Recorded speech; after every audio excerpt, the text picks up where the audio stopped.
Ce soir à 20 h, au Théâtre du Châtelet, à Paris, c'est le Ballon d'Or. Le trophée que tout le monde attend. Le trophée qui devrait récompenser le meilleur joueur de la planète. Et je vous le dis tout de suite, on se dirige encore une fois vers un énorme scandale. Oui, un scandale. Et vous allez voir que les signaux sont là, sous nos yeux, et qu'on nous prépare encore une fois un sale coup. Souvenez-vous de l'année dernière. Tout le monde, absolument tout le monde, disait « Vinicius, c'est son Ballon d'Or, c'est son moment, c'est sa consécration ». Les chiffres étaient là, les performances étaient là, les trophées étaient là. Et puis, qu'est-ce qui s'est passé? À la dernière minute, comme par magie, Vinicius a été oublié, snobé, écarté. Et le Ballon d'Or est parti ailleurs. Est-ce que vous vous souvenez de la claque que ça a été? Est-ce que vous vous souvenez de ce sentiment d'injustice totale? Moi, je n'ai pas oublié. Et vous non plus, je le sais. Et aujourd'hui, j'ai l'impression qu'on nous prépare le même coup. Mais cette fois, la victime s'appelle Ousmane Dembélé. Oui, Dembélé. Le joueur du PSG. Le grand favori. Celui qui, cette saison, a explosé, qui a porté son équipe, qui a mis tout le monde d'accord.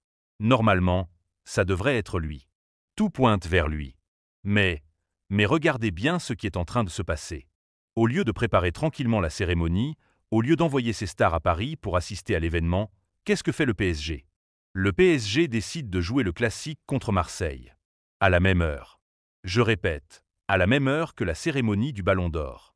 Est-ce que vous trouvez ça normal, vous? Est-ce que c'est logique? Est-ce que c'est cohérent? Bien sûr que non. C'est complètement fou. Et moi, je vous pose la question. Pourquoi? Pourquoi jouer ce match pile-poil le soir du Ballon d'Or? Défenseur incroyable, champion d'Europe, élu meilleur joueur de Premier League. Ballon d'Or? Non. Sadio Mané. Machine à gagner, finaliste de Coupe du Monde, Ligue des Champions, tout ce que vous voulez. Ballon d'Or? Non. Et toujours le même résultat. Toujours les mêmes surprises qui n'en sont pas vraiment. Et vous savez quoi? La saison dernière, c'était la pire. Vinicius, encore une fois, le grand favori. Mais qu'est-ce qui s'est passé? À la dernière minute, terminé. Et là, je sens qu'on va revivre exactement la même histoire. Cette fois-ci, avec Ousmane Dembélé. Et le pire, c'est que pendant que le PSG joue son classique, du côté du Barça, tout le monde sera bien là. Lamine Yamal, les autres nominés, tous en costume, tapis rouge, photo, caméra. Normal, eux ils savent que ça vaut le coup d'être là. Mais du côté du PSG, rien. Est-ce que ce n'est pas trop gros? Est-ce que ce n'est pas le signe qu'on se dirige vers un nouveau scandale? Et je vous pose encore une fois la question. Qu'est-ce que vous en pensez, vous? Qui mérite le Ballon d'Or cette année? Est-ce que c'est Dembélé? Est-ce que c'est un autre? Est-ce que vous croyez encore à une cérémonie honnête? Ou est-ce qu'on doit déjà accepter que ce trophée est devenu une mascarade? Parce que moi, je vous le dis très clairement, ça fait longtemps que le Ballon d'Or, ce n'est plus le trophée du meilleur joueur du monde. C'est devenu quoi? Un trophée politique. Un trophée marketing. Mais certainement pas un trophée de mérite. Et si ce soir, à 20 h, on nous sort encore une fois un résultat lunaire, il faudra qu'on se regarde dans la glace et qu'on dise « Oui, le Ballon d'Or est mort ». Alors restez attentifs, parce qu'à mon avis, ce soir, il va se passer quelque chose. Et si le scénario que je redoute se confirme, croyez-moi, ça va faire très, très mal. Ce qu'on vit là avec ce Ballon d'Or, ce n'est pas juste une petite polémique. Non. Ce qu'on vit, c'est un basculement. C'est un changement profond. Parce qu'à force d'accumuler les injustices, à force d'accumuler les scandales, le Ballon d'Or est en train de perdre ce qui faisait sa force depuis des décennies, sa crédibilité. Et le signe le plus fort de cette perte de crédibilité, c'est la décision du Real Madrid. Oui, vous avez bien entendu, le plus grand club du monde, le club aux 15 Ligues des Champions, celui qui a donné au Ballon d'Or une partie de son prestige, a décidé de boycotter la cérémonie. Pourquoi? Parce que trop, c'est trop. Parce que quand Vinicius s'est fait voler l'année dernière, c'était la goutte d'eau qui a fait déborder le vase. Vous imaginez l'impact d'une telle décision? Quand le Real Madrid dit « Nous n'assisterons plus au Ballon d'Or », ce n'est pas juste une absence symbolique. C'est une gifle. C'est un désaveu. C'est comme si on retirait une pierre maîtresse de la maison. Parce que soyons clairs, qu'est-ce que serait l'histoire du Ballon d'Or sans Di Stefano, sans Cristiano Ronaldo, sans Modric, sans Benzema? Sans le Real Madrid, ce trophée n'est rien. Et aujourd'hui, ce club-là tourne le dos à France Football. Et ce n'est que le début. Parce que croyez-moi, d'autres suivront. Le Real Madrid ouvre une brèche. Et dans cette brèche, beaucoup de clubs et beaucoup de joueurs vont s'engouffrer. Vous croyez que le Barça, si un de ses joueurs est snobé, ne prendra pas la même décision? Vous croyez que le Bayern, qui a vu Lewandowski se faire voler, ne rêve pas d'envoyer le même message? Vous croyez que les joueurs africains, après ce que Sadio Mané a vécu, ne voient pas que ce trophée n'a aucune considération pour eux? Et là, je vous pose la question, est-ce que ce trophée a encore un avenir?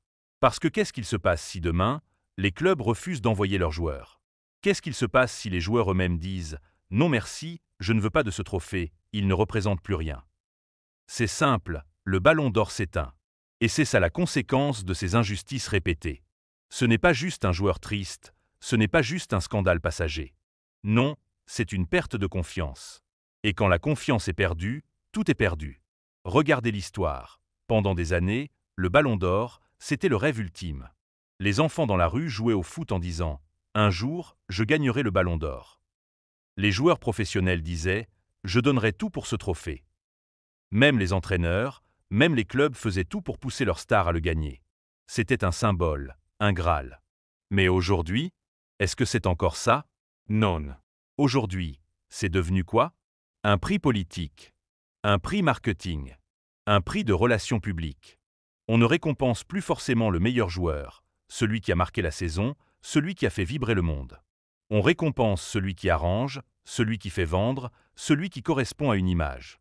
Et ça détruit tout. Parce que quand tu détruis la méritocratie, tu détruis le rêve. Et quand tu détruis le rêve, tu perds le public. Et sans le public, ton trophée n'a plus aucun sens. Je vous pose la question, vous, là, devant votre écran, est-ce que vous rêvez encore du ballon d'or? Est-ce que ça vous fait encore vibrer? Est-ce que vous l'attendez avec impatience comme avant? Moi, je ne crois pas. Moi, je pense que beaucoup d'entre vous regardent cette cérémonie en se disant « Bon, voyons voir quel cirque ils vont nous sortir cette année ». Et ça, c'est dramatique. Et les conséquences vont être lourdes, croyez-moi. Première conséquence, les joueurs. Parce que si un joueur comme Vinicius, qui a porté son équipe au sommet, qui a tout gagné, qui a brillé sur tous les terrains, n'est pas récompensé, quel message tu envoies aux autres? Tu leur dis quoi? Peu importe ce que tu fais, si tu n'as pas la bonne image, si tu n'as pas le bon maillot, si tu n'as pas les bons soutiens médiatiques, tu ne gagneras jamais. Et ça, c'est dévastateur. Parce qu'un joueur, ça vit pour la reconnaissance. Et si tu lui retires ça, tu brises une partie de sa motivation. Deuxième conséquence, les clubs. Parce que si les clubs comprennent que le ballon d'or ne sert plus à mettre en valeur leurs joueurs, pourquoi continueraient-ils à jouer le jeu? Pourquoi continueraient-ils à envoyer leurs stars sur le tapis rouge? Pourquoi continueraient-ils à participer à une mise en scène dont ils sont exclus? Et c'est exactement ce qu'a décidé le Real Madrid. Troisième conséquence, France Football lui-même.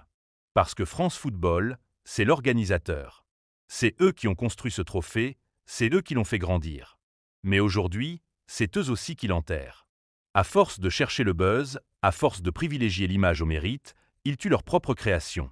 Et quand tu perds le soutien des clubs, quand tu perds le respect des joueurs, quand tu perds la confiance du public, tu ne récupères plus rien. Et enfin, la quatrième conséquence, nous, les supporters. Parce que nous, on est les grands perdants de cette histoire. Nous, on voulait un trophée juste, un trophée qui récompense le mérite. Nous, on voulait rêver, on voulait vibrer. Mais à la place, on nous donne des polémiques, des scandales, des décisions incompréhensibles. On nous prend pour des idiots. Et au bout d'un moment, les idiots se lassent. Et quand le public se détourne, le trophée meurt. Alors je vous le dis franchement, le ballon d'or est en train de creuser sa propre tombe. Et si ce soir encore, à 20h, on a droit à une injustice, à un scandale, à un vol, ce sera peut-être la dernière fois que beaucoup d'entre nous prendront cette cérémonie au sérieux. Et je termine avec cette question. Qu'est-ce qu'on racontera dans 10 ans? Qu'est-ce que diront les nouvelles générations? Est-ce qu'elles se souviendront du ballon d'or comme du Graal absolu, ou est-ce qu'elles le verront comme un trophée vidé de son sens, un trophée marketing, un trophée corrompu? Parce que